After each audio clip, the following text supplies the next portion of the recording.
Well, Jill is doing something maybe you want to check out this weekend, the Calgary Comic and Entertainment Expo, hanging out with someone that Star Trek fans know very well.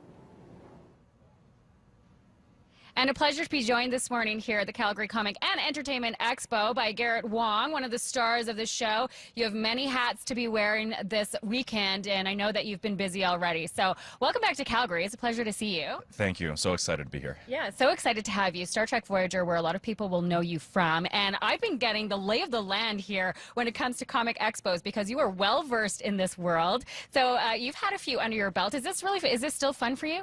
It is because, you know, a lot of times people watch the show and they have a certain idea of how I, operate as a person, but it's not true. I like people to know my true self, which is more comedic always. So right. That's why I love coming to this, any show, just so that fans get a chance to see the other side of me, you know? Absolutely. Yeah. No, I always think that for an actor, it's a dream come true to be cast in a show like Star Trek because the fan base is so built in. Has that been your experience? Yeah, I didn't know how many fans there were. The first convention I went to, I thought it was going to be a small gathering of about 100 people.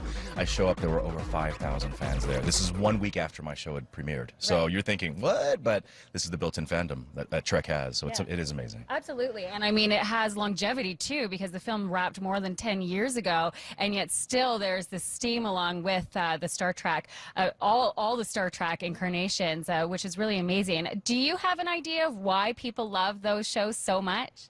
Well, with Trek, I think is just because it's sort of a blueprint of how to live a better life in a way, because Gene Roddenberry really took Star Trek in the 60s and used it as a platform to sort of address all the problems of the 60s at the time in terms of race relations and gender issues, and he kind of snuck it in underneath the regular storyline. So every Star Trek episode has had that underlying message, since the dawn of time. So excluding maybe the JJ versions, but other than that, everything is sorry, JJ. Yeah. I like the first one, but not the second one. All right. There you go. Interesting. So have you had crazy fans? I mean, I'm assuming that you have crazy fans. What's the craziest thing a fan has done to get your attention? Well, my standard story is a woman comes up with her newborn child and she says, "Excuse me, would you sign my baby's head?"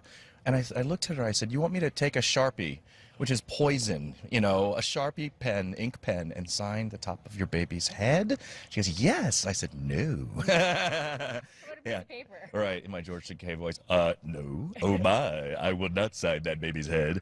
So, I'll take a paper instead of the baby's head. So that was odd. Yeah. You're going to be in good company this weekend, not only signing autographs, you're also hosting a panel tomorrow with the likes of Sigourney Weaver. Now, are you a huge Alien fan? Huge Aliens fan. When they called me up and said, "Listen, we're going to be doing the Aliens reunion, Sigourney Weaver, Bill Paxton, all the guys pretty much," I said, "Sign me up." So I'm so excited to be there. It's going to be amazing. Fantastic. Tickets still available for that panel tomorrow night, 7 p.m. You can get them online. We'll put the links up on our website, breakfasttelevision.ca. A pleasure to hang out with you. Garrett Wang here at the Calgary Comic and Entertainment Expo. You can see him here this weekend, guys.